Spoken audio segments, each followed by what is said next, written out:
Superbalist had reached R1 billion, which when I started a business with my mates, never in a million years did we think we're building R1 billion business. We were like, Crazy. The goal was just to be independent and do our own thing. It wasn't about a number, but we got into that point.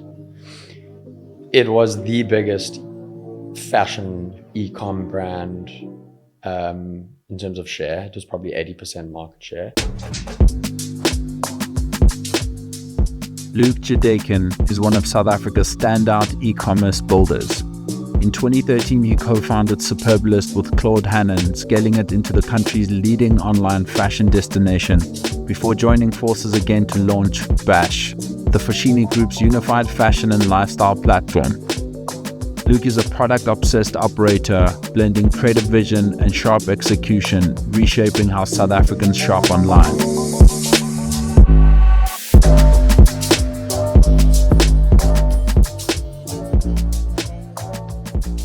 Thank you for making time, man. Pleasure. I truly appreciate it. I know how busy you are, and I know how crazy your schedule must be, and to just cut some time out of your schedule to make this happen. I truly appreciate it, man. So thank you so much. Well, thank you for persevering. Always, bro. Always. I can be a hard man to lock down, but you did it. Yeah, of course. Luke, where I'd love to start, if you are just at like a dinner party of sorts with your wife and someone asks you what you do for a living, like what is that quick elevator pitch answer that you give? And let's say it's some sort of people of some sort of prominence that, could be people you work with in the future. Like what's that answer that you give? Yeah, I mean, since 2010, so like 15 years or so, I've been an e-commerce CEO. So it's evolved a little bit. It's now omni-channel, meaning I'm playing in stores as well. Yeah. But high level, I've been playing in the online world for about a decade and a half now. Crazy, man. Crazy. Yeah. And Tom, if we were watching like a documentary on your life one day, or we reading your autobiography, right? Where does your story begin? And if you can maybe with this answer paint a bit of an early context just so we get to know you. I would imagine the book or the movie or the documentary would start somewhere there. Like tell us about you. Like where does your story start? How far back do you want to go? As far as possible, man. Okay. I was born in Joburg. My folks moved to Durban when I was kind of toddler. Yeah. So I actually grew up in Durban. My dad is a doctor, a surgeon. For a period from kind of 6 to 7, he was working, specializing as a plastic surgeon and reconstructive surgeon. Crazy. And he was doing locum work all over the world. And so we traveled a lot. I actually went to school for about a 1.5 year period in the UK, in Canada. We road tripped from Canada into the US. So that was quite an interesting kind of journey as a kid in the back of kind of an old car. We didn't have any money, but we just kind of lived. Crazy. And then my dad did specialize in Durban, and I was around about 11. It was 1995, and he got offered a position in a practice in Cape Town. So we made the move. And so I was in Cape Town from, in those days, standard 4, which is, what is it now? Grade 7, 6, I think. Grade 6, 7, yeah. And so kind of high school, middle school, high school, grew up in Cape Town. So yeah, I feel like born in Joburg, grew up in Durban, and have made a life in Cape Town. Incredible. So that's definitely given me kind of a lot of different perspectives, and I don't feel a strong allegiance to any one city. I love South Africa. I love South Africans. Probably moving. What did you study? So I first studied. So I took a gap year after school. I was overseas for a year, just doing anything to earn money. Started bartending. I worked as a furniture removal man. Traveled Europe, came back, enrolled in law at UCT, law and philosophy. I got to my final 6 months. I had 1 semester to go and dropped out. Crazy. Much to the horror of my parents.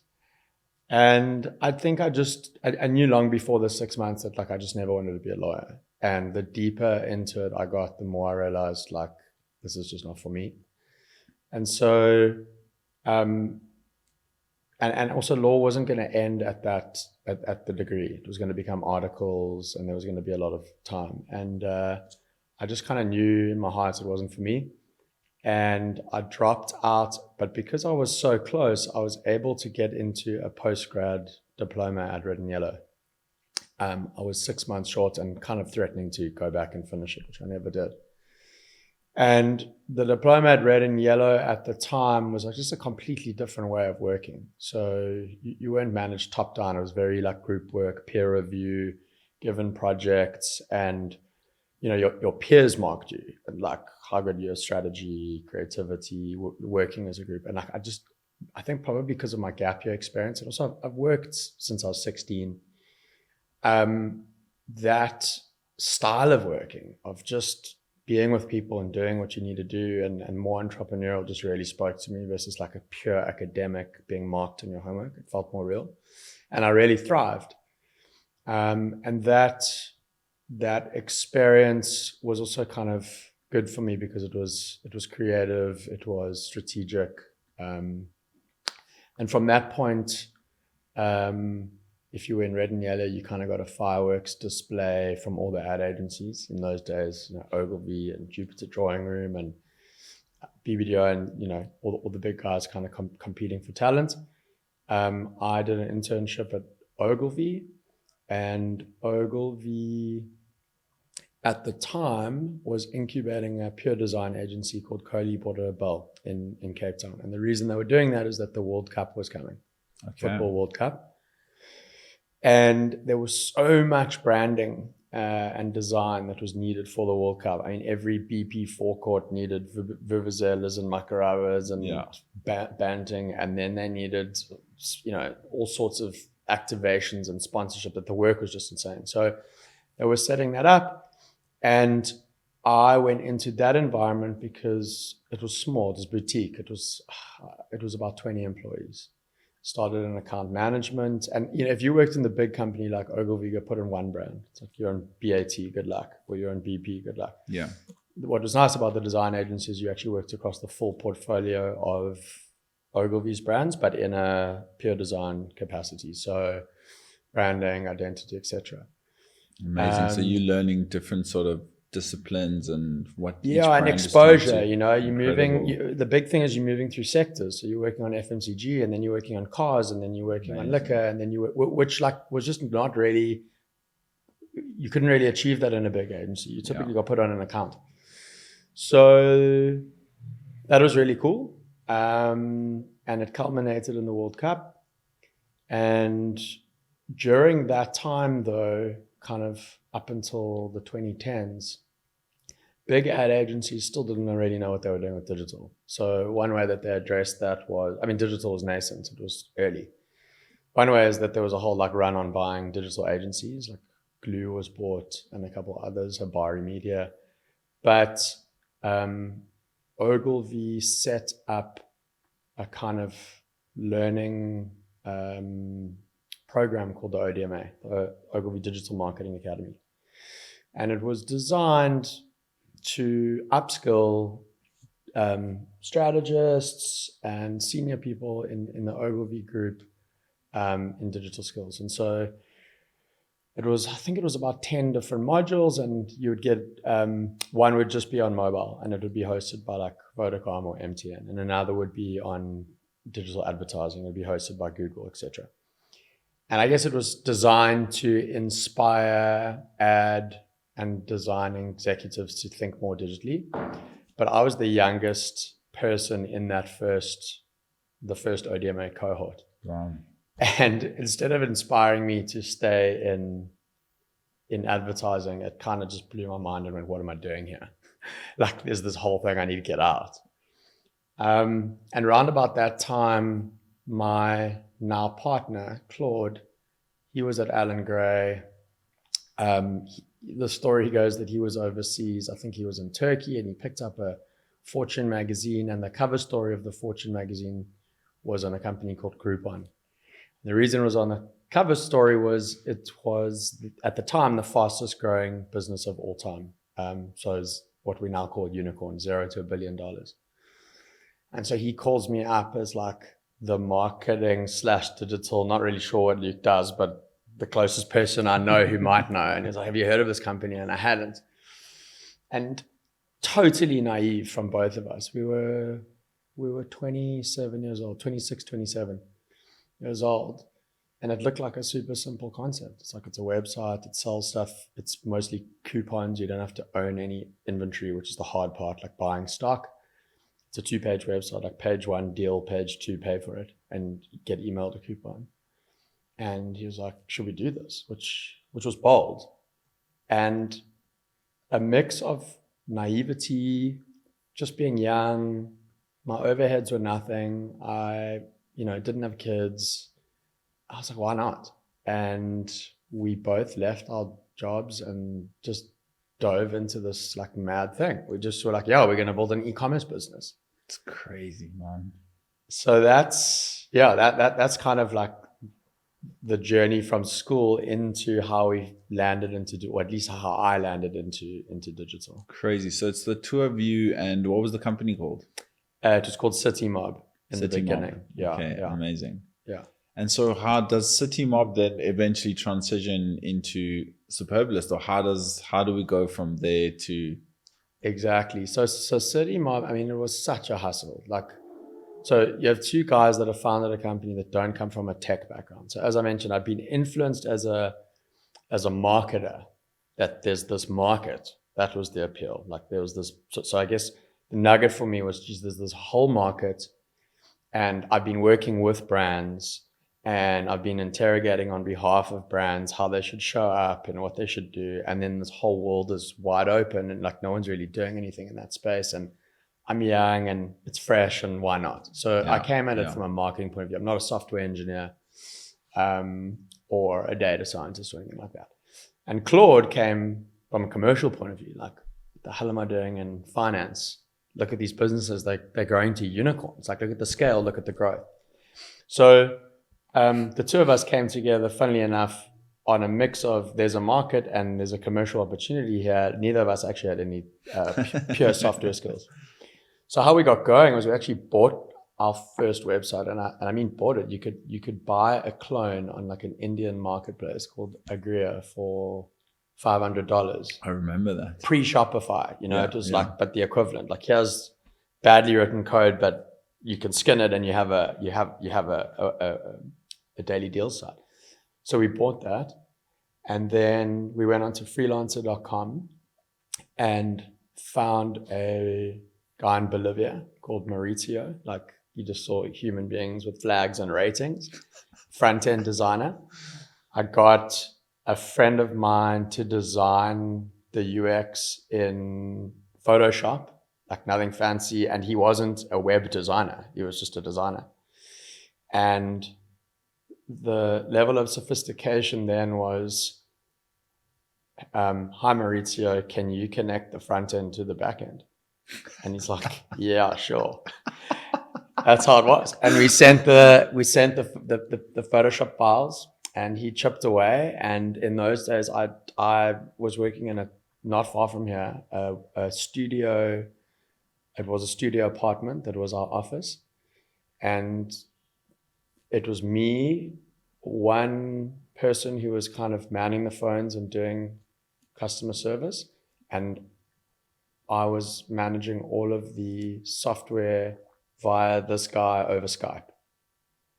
And how we got the deals was I walked down to Green Market Square, and there was the Cape Town tourism office. I think it's still there.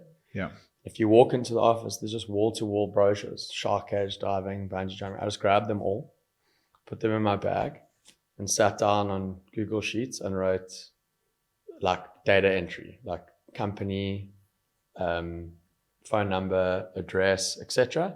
It's crazy, man. In a Word document, created a sales agreement that was probably not legal. I'd had a bit of legal experience, but I was like, yeah, it's fine. It's a contract. Yeah. And just cold called. Like, hi, I'm Luke from from City Mob, do a deal. And it was brutal. I don't know if you've ever done sales, but your conversion rate is like 1 in 100. It's just high, and it's no thanks. You just got to be relentless. And then you just start to realize it's a numbers game. You're like, okay, so I'm getting 1 out of 50. So I need 5 deals a week, 1 for Monday, Tuesday. So then, I got to make whatever it is, 300 calls, 400 calls, depending on what your strike rate is. Crazy. So we got going, but it was such a great time because it was innocent, it was pure, it was something that we owned, it was something that we controlled, we were free, it was exciting. But over time, what we learned, because you asked me about how it became Superbalist, was easy was a good thing and a bad thing. So it was easy to start up. We could buy the website, we could hustle it together. The problem was it was easy for everyone. So within about 6 months, there were 30 other players doing the exact same thing. I don't know if you remember that time, but I mean, there was like Dealify and Ubuntu deals, and I can't even remember all of them, but there were tons. Yeah. And group buying went from like hyper cool to hyper uncool very quickly.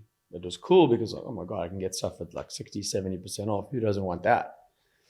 But then it just became email spam, and everyone was emailing you, and they were all selling the same stuff. And it was like, if one more person sends me a deal, like, So we knew that we had to pivot, and all of the daily deals guys, including Groupon, started to kind of move from a pure coupon model.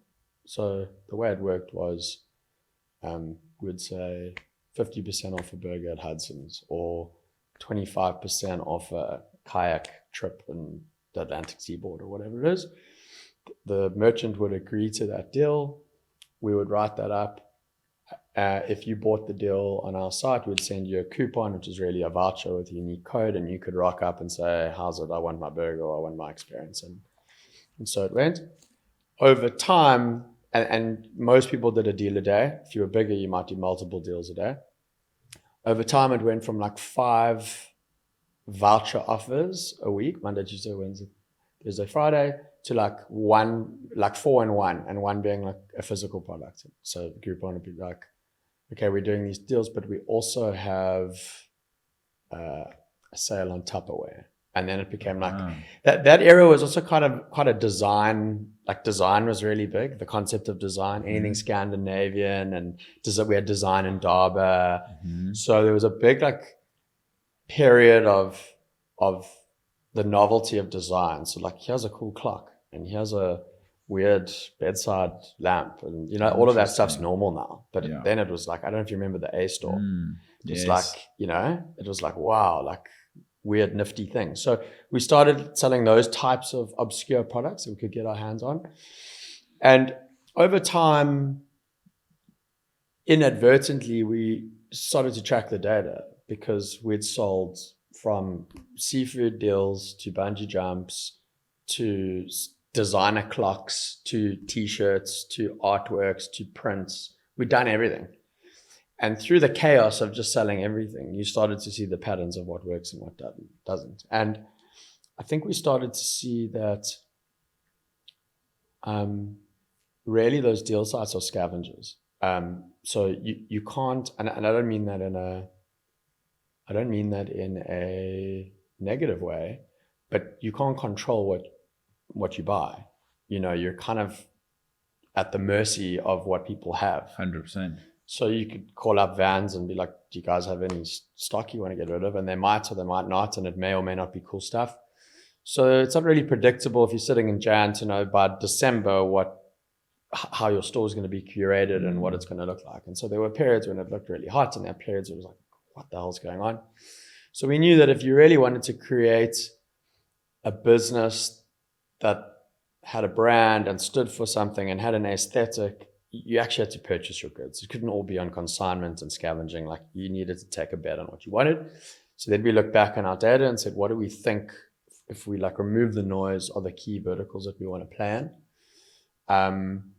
And those days we decided it was going to be men's fashion, women's fashion, art, and we called it geekery, which was like designed technology. Cool. And we were like, that's where there's space, there's wide open space here. And the pivot was kind of 180. So if deals became uncool, we were like, we need to reposition to a more aspirational, elevated positioning, which is where the word superb came from. It was like, this is no longer not superb, it's only superb. Wow. We want the best stuff, unique stuff, because we can't afford to market. We don't have huge marketing budgets. So the product's kind of got to sell itself. People got to want it. It's got to be desirable. And so, yeah, that first evolution of Superbalist was really design, fashion, and art-led. And I think almost immediately it was cool. Like Superbalist had a reputation for being cool and different and fresh, you know? So when did you guys officially launch Superbalist? What year was that?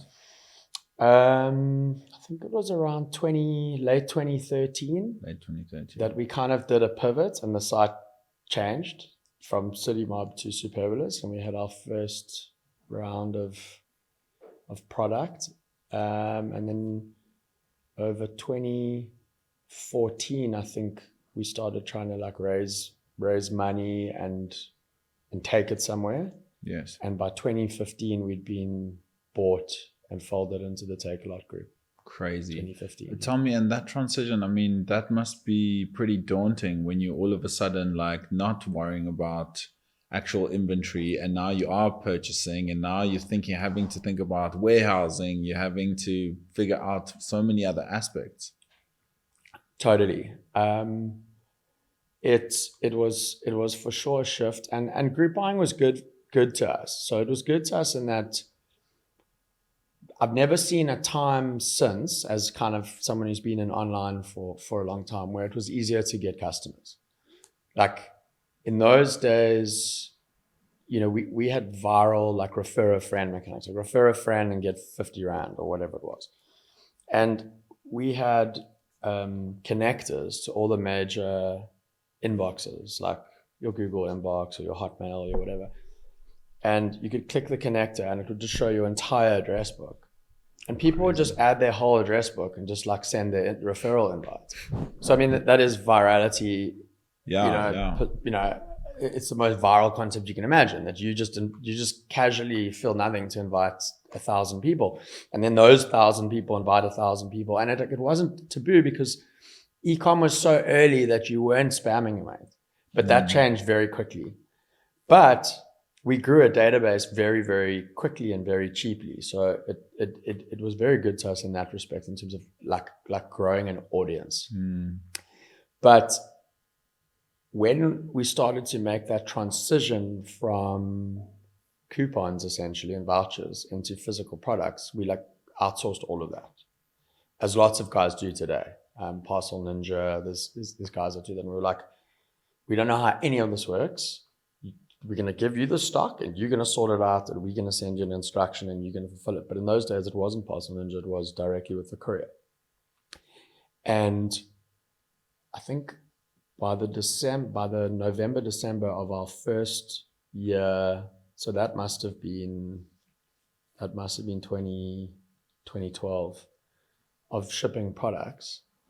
We were doing more traffic than Kalula.com, which at the time was like the biggest, one of the biggest e-commerce websites. Okay. Jeez. So the traffic was going mental and our logistics completely capitulated. So we'd sold way more stuff than we could possibly deliver through this partner. So irate phone calls, where's my order? What, like just absolute pandemonium, like chaos. Phoning the courier, like we don't know either. You know, which was a combination of our naivety, but also just the entire ecosystem. The couriers in those days were not geared for e-commerce. We've always had couriers in the market for a long time, but couriers were doing like parceling, like moving freight around and documents for businesses. They were not doing like fine picking e-commerce doorbell. Things have changed. Absolutely. So they didn't have the tracking where like, where's my driver? What's he doing? You know? So people pick stuff up and you just had this period of purgatory of 3 or 4 days going like, I have no idea where it is. I know it's not in my warehouse and I think it's with the courier, but I also know it's not at the customer. And the customer's, where's it? Like, I don't know. There was no tracking or like crazy, apps on motor. This is pre-apps. Apps on motorbikes where you could track the guys. Anyway, we fell over. It was like madness. And the kind of OGs in the space, the best of the best, was the Joburg guys, Wanted All. I don't know if you remember Wanted All, the Dranen brothers. They were super early into e-commerce. And Wanted All, they built a business like in the mid, I guess like late 2000s, where Amazon.com outsourced into international markets. It usually used the national post office of that market. So in other words, it would have used South African post office and said, like, we'll do the international leg from Amazon.com into South Africa or Kenya. And then your local post office will distribute it like US Mail would, because they needed to keep the cost down, because the international leg's expensive, and then your government postal service should be the cheapest. Yes. But of course, the South African post office was so useless that Amazon's parcels got lost and there was chaos. And so they blacklisted the post office. And in blacklisting the post office, and because it was such a small market, all that Amazon did was they used their international partners, whether it be DHL or FedEx, to do the local last mile, which just made it hellishly expensive. They like washed their hands clean. They're saying, you can order anything you want from Amazon, but we're using our bulletproof partner through the line. So you would buy something from Amazon for 500 Rand and the delivery would be 1,500 Rand. Yeah. And they were like, we're not trying to find the cheapest courier anymore. We don't care. That's your problem. Yeah. So the types of things people would buy from online in like the 2010s was something you were willing to overpay for because you couldn't get it here. So absolutely. You were a hobbyist astronomer and you wanted a telescope. Well, no one sells those in South Africa. So like you got to take the hit and order the telescope. Yeah. Right? And the Wanted All guys realized that there was like, I guess, an arbitrage to be made just on the last mile courier bit, where they were, hang on a second, what if we route the Amazon orders so that you order from us, we bulk order from Amazon, we ship that order into Florida, okay, and then because that's cheap, and then we handle all the loss from Florida into SA and distribute, because we can definitely do it for less than 500, but not using the post office. And so they were the first guys that built a transport management service, which is to say, get all the couriers in the country at the time and poll them over an API and say, you want this parcel to go to that place, run it on a system, and it'll return which courier is the cheapest. Brilliant. And we pick that one. So they like got dialed into the delivery part, not the e-com part, and got super good at it. So when we capitulated, we reached out to them. We're like, save us. And they said, sweet. And we had no money. We put all of our stock into just one big truck, drove the truck to them and just like vomited it into their warehouse and like, help us. And for that, they took equity because we couldn't afford to pay them. And They became a shareholder. And I'm so glad they did, because your question was like, must have been intimidating. It was, we learned from them. They taught us everything we know about fulfillment and kind of logistics. Justin is still a good friend of ours. And then of course we then got acquired by Takealot, who were like the 800-pound gorilla in the fulfillment space. 100%. But our segue was absolutely because of the Wanted All guys. And raising capital, was that quite tricky at that time? Tricky. Is it? How many meetings did you take until it happened?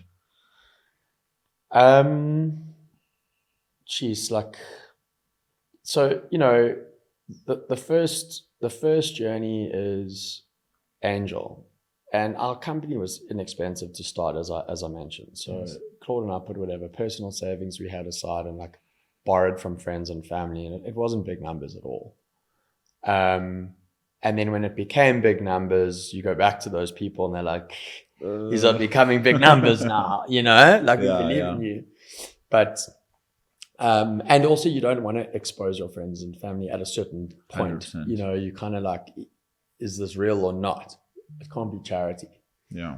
So at that point, and particularly when we needed to, so with the group buying business, it's a great cash flow model because you don't own anything. So like I'm going for free to merchants saying, will you do a deal? And then I sell the deal to the customer who pays me money. Yes. And then only when that voucher is redeemed do I have to pay Absolutely the merchant. So that was great. But the downside, as I mentioned, was it was unpredictable. Yeah. So it was great from a cash flow point of view, but I couldn't say we're making 100,000 Rand in Jan. I want to make 500,000 in December. It's like, it's not up to me. It depends what the market's doing and who's got deals. And that's what I meant by scavenging. To have predictability, you've got to buy your stock because you're like, well, you know, if I'm selling R1 million worth of jeans now and I want it to become 10 million, I've got to buy more jeans. But we didn't have that cash. So we knew we had to raise. And yeah, I mean, again, it's just naivety and like part of trying to raise is the learning. So the first thing that gets asked of you, of course, is like, what's your business plan? And you're like, I don't know. Because when you're starting a small business, your business plan is just not dying. Yeah. You know, surviving. We'd look at our bank balance and be like, we've got 3 months of runway. So everything we're doing is optimizing for another 3 months. It's not like, where do you want to be when you're big? It's like, just don't die. But of course, when you raise, people are like, so what's your 3-year plan? You're like, honestly, from like an sincere integrity point of view, we've not thought till the end of the year. We were just kind of going, you know, but you have to, of course. So it's a bit of a forcing function of like, well, what is your long-term plan? And how, you know, the typical pitch deck questions are like, so what is the market you operate in? How big is the TAM? How big is it? What is your special secret sauce? Like, what is it that you bring? Who's your competition? How much will it cost? How fast do you think you can grow? You're making it all up. You don't know. And I think even now, you know, with ChatGPT and LLMs, like you can fake it much easier. In those days, you like on the internet going, what is a business plan? You know? And so you cobble together a presentation of the pie charts of the market and whatever else. And of course you show this to some institutional kind of investor and they're like, you guys are, what are you doing? You're nowhere. But like that happens to me now. People are like, hey man, I've got this plan. I want to show you this thing. And I go, oh my God, what is this? Yeah. What is this? So I empathize, but part of it is just the doing and refining. So you do it and people look at it and go like, this doesn't make sense. So then you refine it. And in a weird way, like just the act of raising forces the introspection going like, what are we doing? And why are we raising? And what is the vision? Does this make sense? What is our marketing plan? What should we be spending actually? You don't really ask those questions in a day-to-day survival mode. So yeah, we had, and then it's brutal. So it ranges. We had one, we went quite deep with Naspers. Was Naspers? Yeah, Naspers was first. So Naspers was super hot on the whole space of group buying. As I said, went from hyper cool to hyper uncool. So we went into due diligence with these guys and, you know, they have like an investment thesis globally. They're like, globally, we like food delivery, or globally, we like e-commerce, or globally, we don't like it, or we like it in EMEA, but we don't like it. So it kind of blows hot and cold. It just so happened there was a period where it was like, oh, these deal businesses are hot. That precipitated getting into a conversation. And I'm sure we were one of many they were considering. We were super green, but we would have been cheap. And of course, like you're dreaming, right? As you kids. And like one day when you're big and they're going to buy the thing and it's going to be great. And you're kind of imagining life after the deal. And then we got... I think we were there. It was actually the day we were launching the rebrand of Superbalist. Crazy. So we were like ready, and we got called into a coffee with the guy that we were dealing with on behalf of Naspers, and he like bombed. He was like, "There's been a global change in strategies. A lot of the American businesses, the wheels started coming off on these deal sites." He was like, I'm sorry to give the bad news, but we're not going to go ahead. Like, when you're awkwardly having a coffee with someone, you're like, cool, man.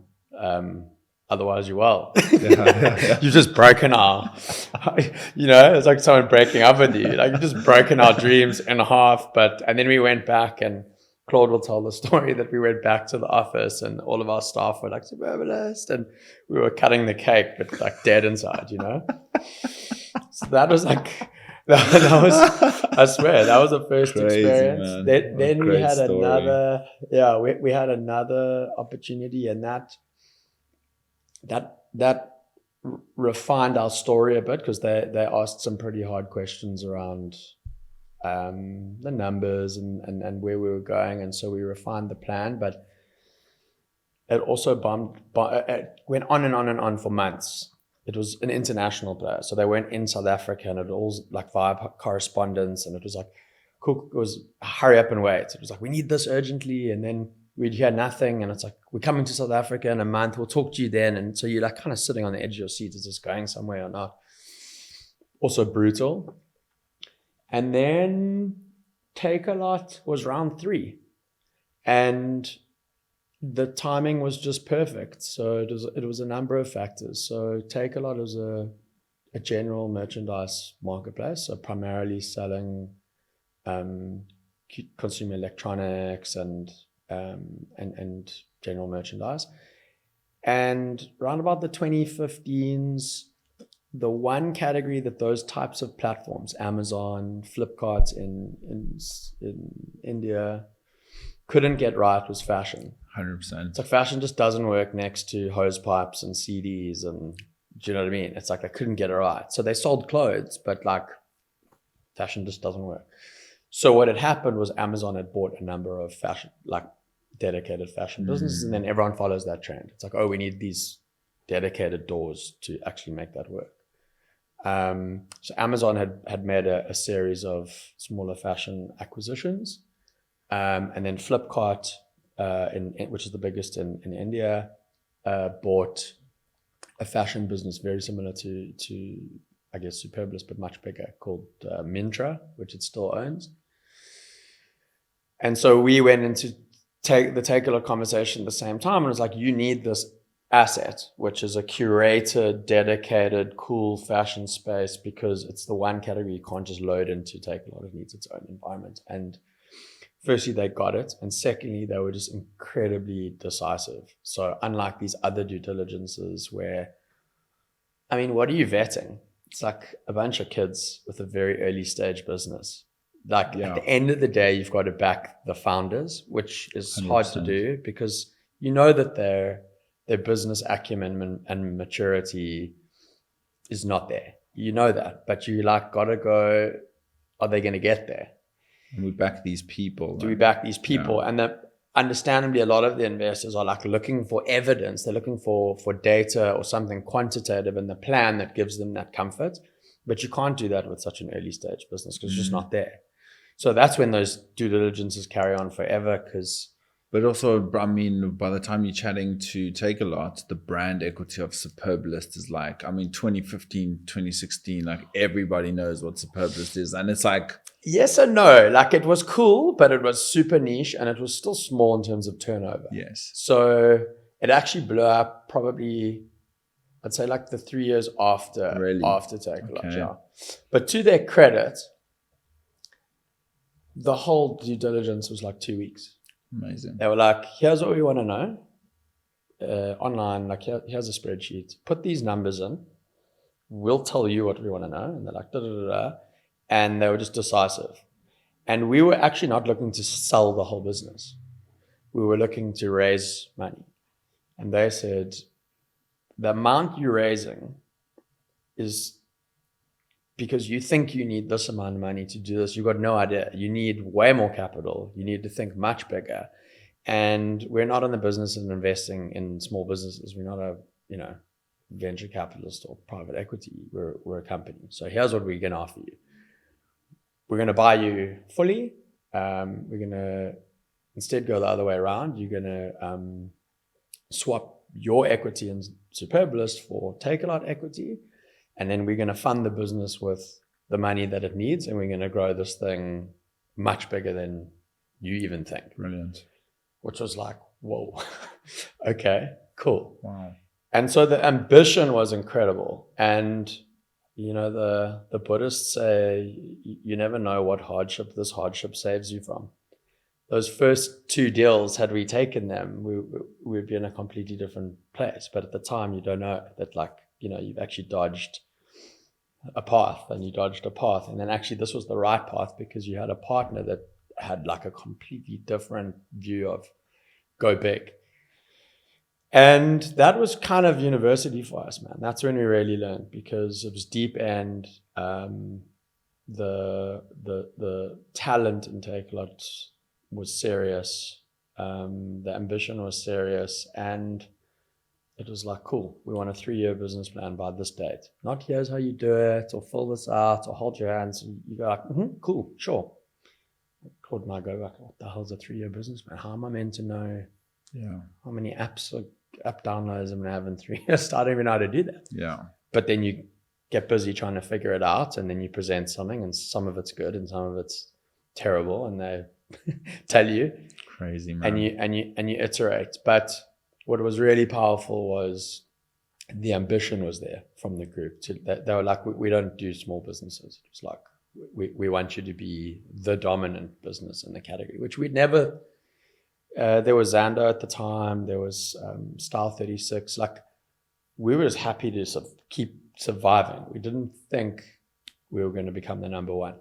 Crazy, man. And then it was like the mandate is to become the number one. And how many people were in the company before that acquisition? I would say 30 or 40. Okay. 30 or 40 people, to small. And did that scale quite quickly thereafter? When I left in 2019, we were at about 220. So yeah, we grew for that period, man.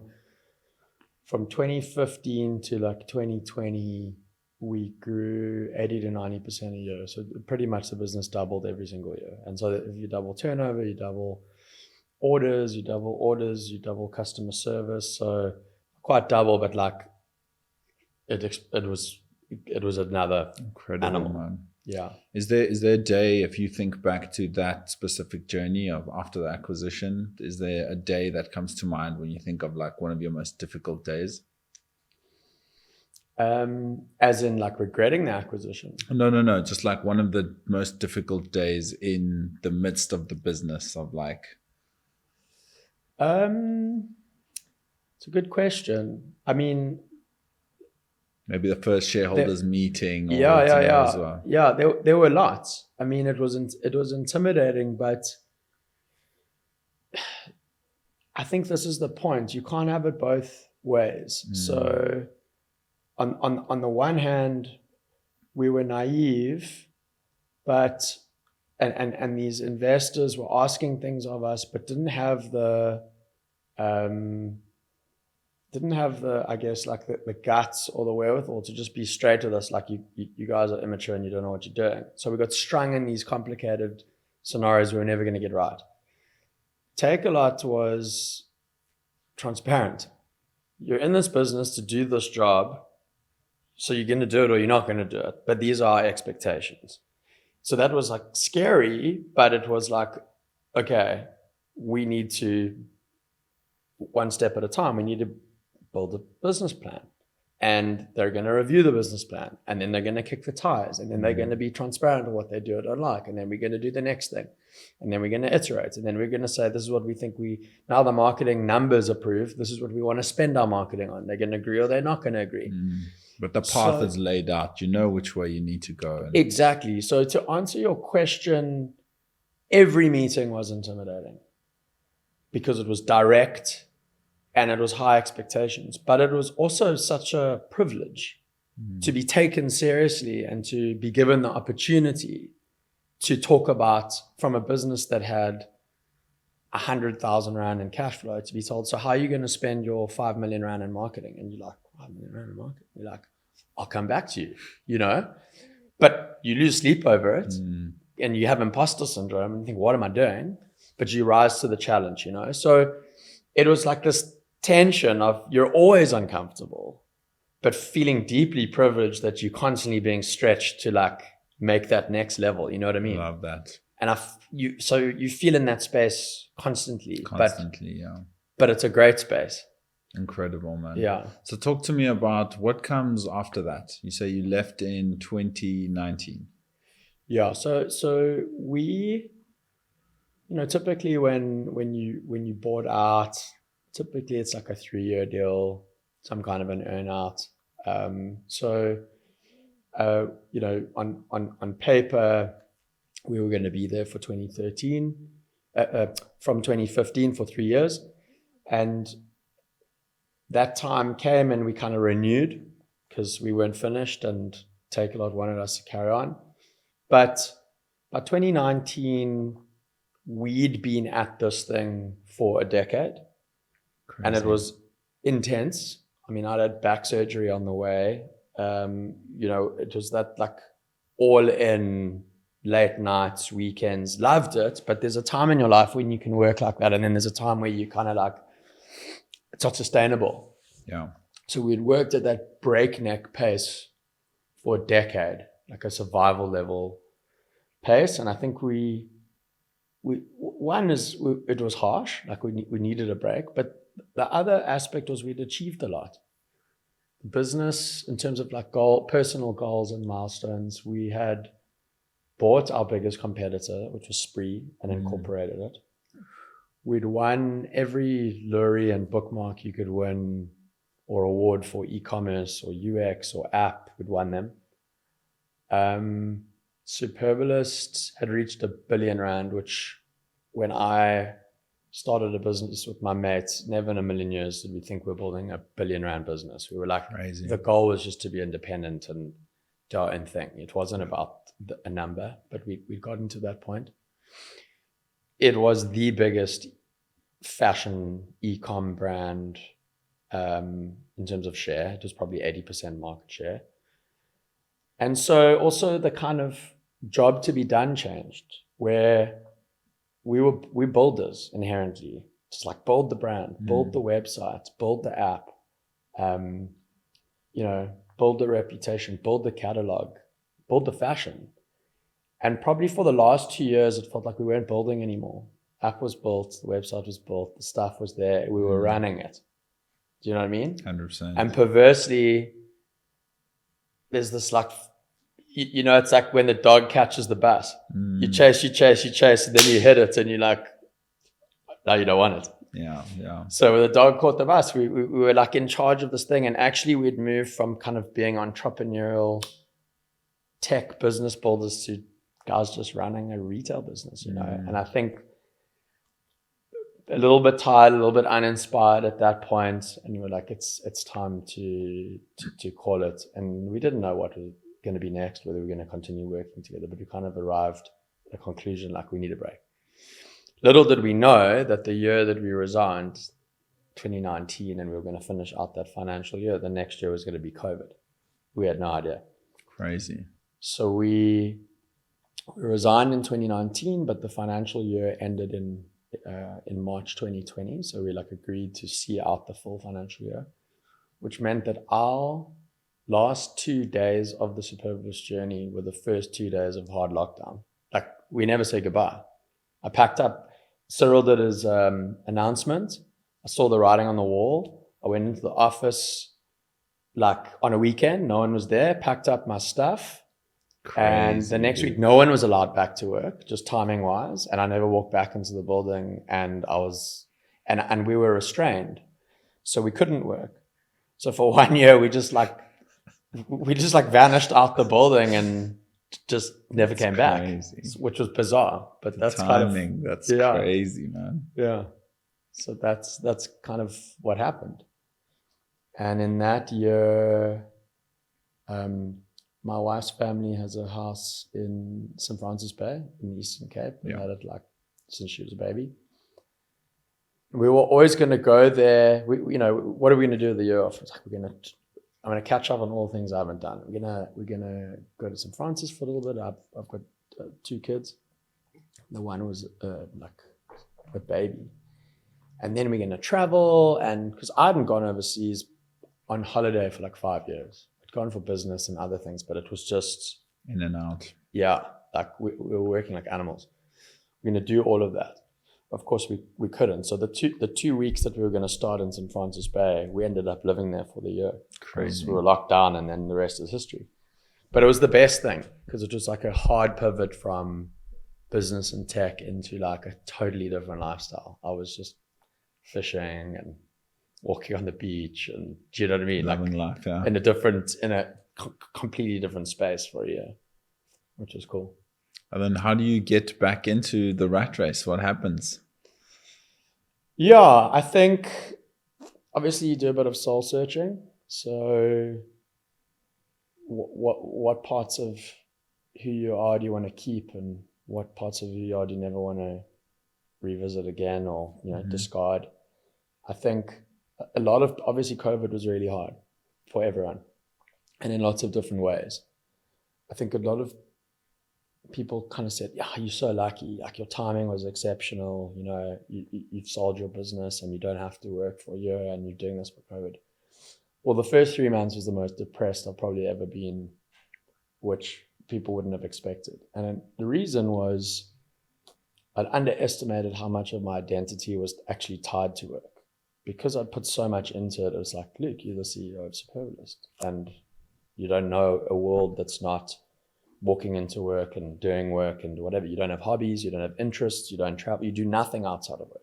So when you strip that all away, like, who are you? So when you wake up in the morning on Monday, you're like, I forgot how to cook. I'm not an athlete. I'm not like into anything. It's been so all consuming. And it's quite amazing because I think this obviously happens to people in retirement. It's quite well known that like a lot of people retire late in life and then their health starts to decline because they like lose their sense of self. But I was lucky enough that I got that wake up call really early. And what it teaches you is like, there's more to life than just work. And like, there's a lot of questions there you don't have answers for. So I do want to be a better husband. I do want to be a better dad. I do want to be better on my body. Health is wealth, that kind of thing. And over the balance of the year, I started to like invest in those things. And so I knew that whatever I chose to do as a next step was not going to be so all encompassing to the point that it's like, there's nothing else, I think it's necessary as you're kind of glow up, there's a point in your life, you've got to do it. You've got to go all in, but you can't live your whole life like that. It's important to start to adjust. And so that was kind of more of an existential thing, which is like, I'm not going to behave like that again. I need more balance in whatever I do. And you get older, it's not sustainable. And your life changes. If you do have a wife and you do have kids, you've got to find a way to split your time. Whereas when you're just like an entrepreneur on your own, 27, so what if you work till 11 o'clock at night every night, Yeah. And then, of course, in that time with COVID, it put pressure on so many businesses to have some kind of an online. The whole world moved online. We were locked down, and so we just happened to be on the market, and there was a lot of interest from all sorts of different circles. For us, I think Claude and I worked on 1 or 2 business plans. What we might do. We were quite interested in going into cannabis at one point. We were like, what's high growth? What's disruptive? Like what e-com was in 2010. We're like, what's like super new that Africa or South Africa is well positioned to own in a global market and is high growth. And so we were looking at kind of opportunities like that. But then in the end, simultaneously, obviously, retailers were in need of digital skills, and the timing with COVID was such that suddenly e-com became super relevant for retailers that historically didn't really take it too seriously. And there was a lot of interest, and we spoke to TFG, and we'd always liked TFG from afar because of all of the listed retailers, they're all quite monolithic. So like Mr. Price is a phenomenal brand, but it's one brand, as is Woolworths. And we know that online it's about breadth of selection. Like, firstly categories. I want men, women, kids, home. And then within that, brands, private labels, brands, Nike, Adi, you name it. And TFG was well positioned from its assets. It's got so many different stores and brands and whatever else that we kind of were like, if they were to just put that all together, because, every brand had its own separate website and its own separate identity, because that's how the business is set up. It's like Sports Scene is its world and Total Sports has its own world, and that's right. But it doesn't work well online. And we looked at it from afar and said, if you guys put that all together, you've got a beast. Like the only reason you aren't the number one fashion app is because you remain federated. If you were to put it all together, you've got so much stock, so many customers, so many points of sale, great brands, yeah. Like you'd have a rocket ship. And we had that conversation with the CEO at the time and CFO at the time, and struck up like a really, it was fun and it was cool, and the rest is history, I guess. Incredible, man. It wasn't like a job. It wasn't a job application. It was kind of a vision. It was, well, if you're asking us what we would do, this is what we would do. And they're like, that sounds cool. Incredible. I was like, I'm sure it had that founder energy again. You guys were starting something from the ground up. You had to build the website, had to build the whole thing again, It did, but equally, like, why go into a corporate? So it did have the founder energy, but at the same time, we're like, we can't just do the whole Superbalist journey again. Yeah, I like.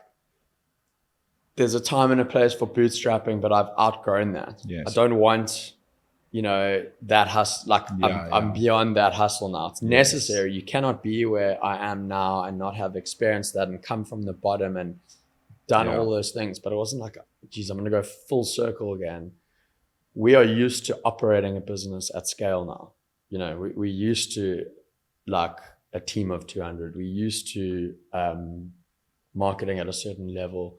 So we needed to shortcut that piece. So either we were going to get some funding and like, like a startup in South Africa is like, two mates who are bartending at Varsity and like hustle together some kind of business plan. A startup in America is like the ex-vice president of eBay raises $10 million 100%, and starts up, We're like, we need that startup now. We've done that other kind of startup.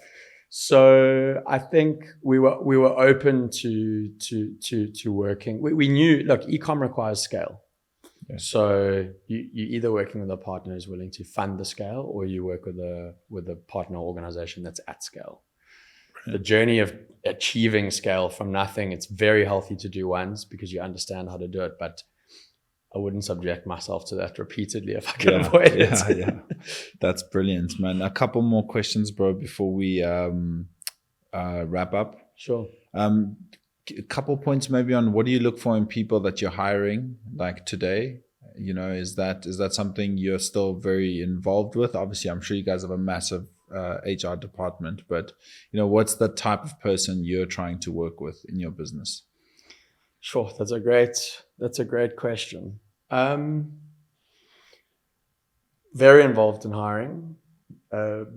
Funny enough, one of the first things that the CEO of Takealot said to us when we joined, he was like, 60% of your time should be on hiring. Wow.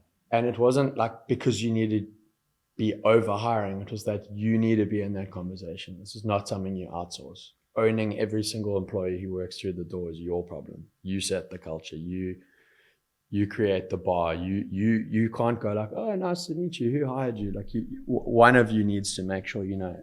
And so that was a really good lesson, and it's something that no one gets into our business that myself or Claude haven't interviewed. Wow.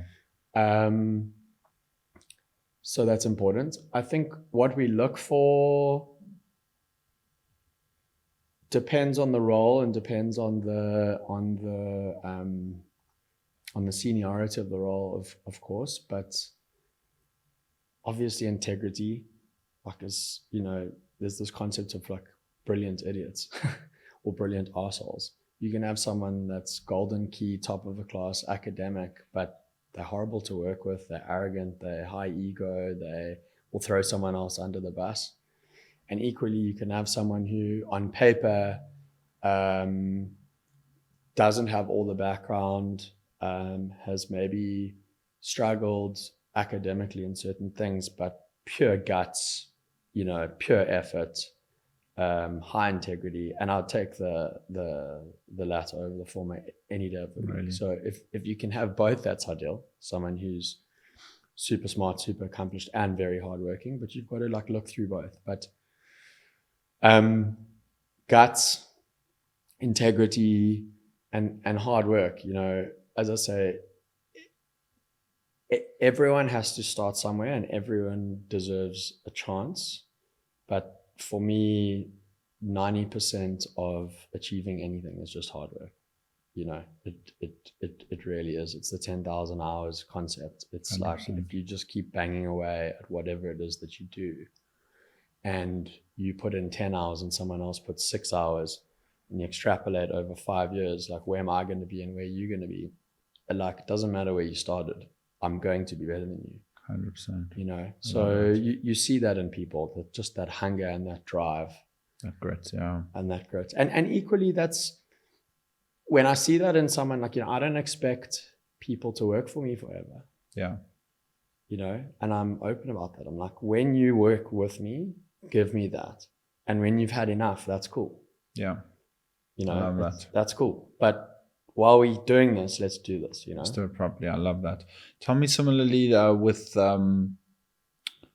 talk to me about a co-founder, right? Like, how is it that after all these years, yourself and Claude are still working together? What is it? What do you have to look for in a co-founder, and what is that secret sauce of being able to work together for so many years? Yeah, we get asked this a lot, and so we've been forced to kind of think about it. And our conclusion is respect. Okay. You've got to respect one another deeply. And, that's just essential. You've got to respect the way the other person thinks. You've got to respect why they think that way. You might not always agree, but you're like, I get it. And if you lose respect for one another, it's obviously toxic. So we've got a deep respect. Naturally, our skills are highly complementary, meaning there's less overlap than what doesn't overlap. And so that gives each of us fairly clear space to work. There's things that he naturally gravitates to that are natural for him and comfortable for him, and he thrives in it and it motivates him. And the same for me, and those are not really competing spaces. So that's important. And when you're lucky enough to have that, you're like, you do you. I don't want that perfect, and he's the same, like, gross. I don't want to do that. You do that. Brilliant. So that's super cool. And then we were at school together, but we weren't best mates. Working with friends is complicated. I wouldn't work with my best friend because it's like working with family. It's like you're so close that you're almost judgmental of one another because you know too much about one another. You know each other's, you like your best mate, you've seen them at their best, you've seen them at their worst. And so that becomes complicated in a work scenario because you kind of like, oh, but you always do this thing. I've known about that since varsity. And it's like, no, that you can't go there. Yeah. So we were close enough that we knew each other well. We mixed in the same circles. We shared the same values. We could trust one another, but not so close that it was going to mess up a friendship and that we would overreach. Do you know what I mean? Brilliant. So that was probably the formula. It wasn't like, oh, we used to see each other, now we don't. It was like we never saw each other that often. Gotcha. And now we see each other every single day at work, and the way we still see each other is cool, It's a great point. It's very healthy. Yeah. Yeah. So you want close, not too close. Give each other space, and again, just respect. Yeah. When you think of advice you've received, is there advice that top of mind, any business advice that's really stuck with you that someone has passed on to you?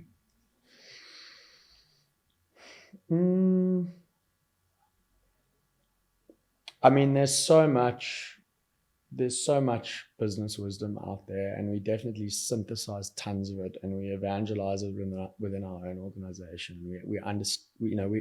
We know all the famous quips from Warren Buffett to Steve Jobs to Elon Musk, and it is all pithy and important. But my lived experience is just outwork the competition. I think what really Claude and I, the secret formula of our success is just being relentless. Just get back up, go again. It's not that we haven't failed. We failed plenty, like I said. We've had funding not come our way. We've had bad days, we've had good days. But if you just wake up every single day and keep banging on the door will open, and you'll get to the next door, and you'll get to the next door. So I think hard work and resilience is, for me, 90% of what it is. Whatever your passion is, if you just relentlessly pursue it and accept failure as part of the journey and just keep going, you'll get there. You'll get there eventually. I love that. Yeah. I love that. 2 more questions. What does the future of Luke Jedeikin look like? If you had to think, like, if we were to sit down and have this conversation in like 10 years. Yeah, sure. That's a big question.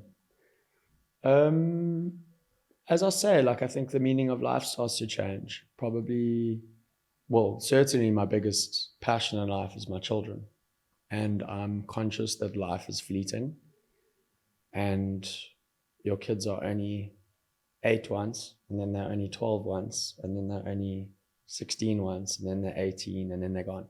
You know, they're like in your life, but they're not in your life. And so certainly it's about building a context where business and all of that is important, but that my wife and my kids have space in it to enjoy it, because otherwise what's the point, you know? 100%. So what does that look like? It changes. It's an evolution with your children, but like just being a lot more mindful. And you learn a lot from kids because they remind you, you've been to an aquarium, you're like, I've been to an aquarium, you know, look at a lighthouse. I've seen a lighthouse. The stuff starts to become invisible, especially in the world of social media and whatever else. You've seen it all. Everything's been overhyped and overexperienced and whatever. And then when you look through the eyes of a kid again, you're like, no, it's still awesome.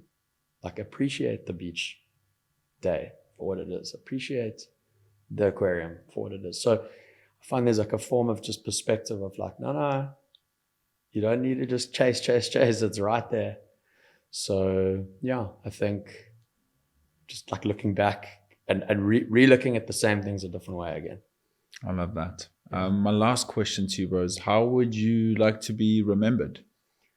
Like, if your kids are watching this video in, let's say, like 20, 30 years, and they come across this video, you know, similarly, you know, how would you like to be remembered, and what's a message you would send them if they see this clip in like 30, 40 years time?